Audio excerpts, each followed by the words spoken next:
For generations people have asked the same question: how close are we to Christ's return? It's a question filled with curiosity, but also with urgency.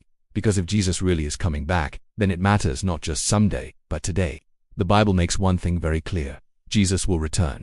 This is not symbolic, it is not uncertain, it is a promise. In Acts 1:11, after Jesus ascended into heaven, angels told the disciples, "This same Jesus will come back in the same way you have seen him go." So the question is not if he will return, the question is when. And this is where we need to be careful. Jesus himself said in Matthew 24:36, "No one knows the day or the hour." That means no person, no teacher, no prediction can pinpoint the exact timing. So if no one knows the exact time, how do we understand how close we are?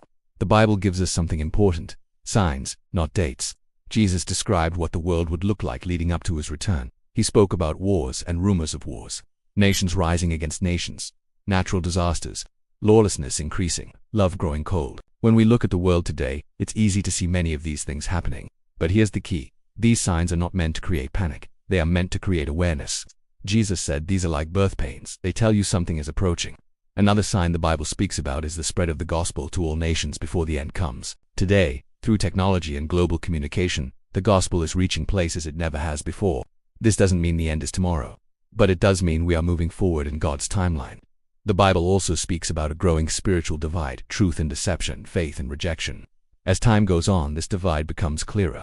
People are choosing what they believe. But here's something important: the purpose of prophecy is not prediction, it's preparation.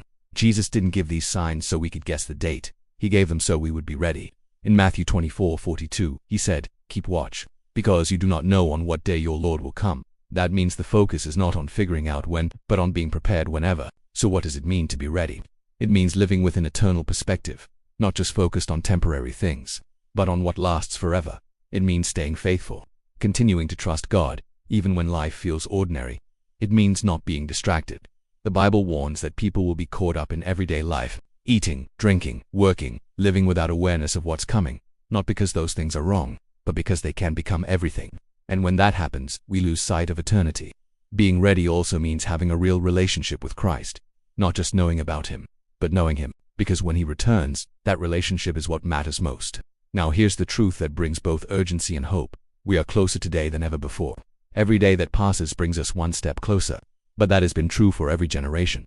So instead of asking, how close are we, the better question might be, am I ready? Because Jesus' return will not just be a global event. It will be a personal reality. And for believers, it is not something to fear. It is something to look forward to. Titus 2:13 calls it our blessed hope, the moment when everything broken is restored, when Christ returns in glory, when faith becomes sight. So yes, there are signs. Yes, the world is changing. But the greatest takeaway is readiness. Live faithfully. Stay watchful. Keep your focus on Christ. Because whether it's sooner than we expect or later than we think, he is coming. And when he does, everything will change.